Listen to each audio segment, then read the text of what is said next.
জাকাত ফরজ হয় মোট 4 ধরনের সম্পদের উপর। তার মধ্যে প্রথমত স্বর্ণ এবং রূপা, এই দুই জিনিসের উপর মৌলিকভাবে জাকাত ফরজ হয়। নম্বর 2, নগদ অর্থের উপরে জাকাত ফরজ হয়। নম্বর 3, কারো কাছে যদি ব্যবসায়ী সম্পদ থাকে তাহলে ব্যবসায়ী সম্পদের উপর জাকাত ফরজ হয়।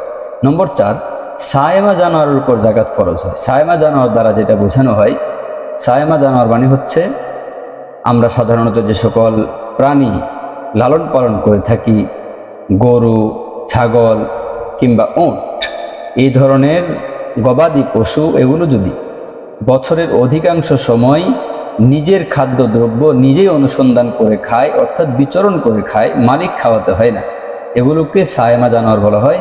এগুলো নির্দিষ্ট সীমানায় পৌঁছার পর এগুলোর উপর জাকাত ওয়াজিব হয়। এই 4 ধরনের সম্পদ ব্যতীত অন্য কোনো সম্পদের উপর জাকাত ফরজ হয় না।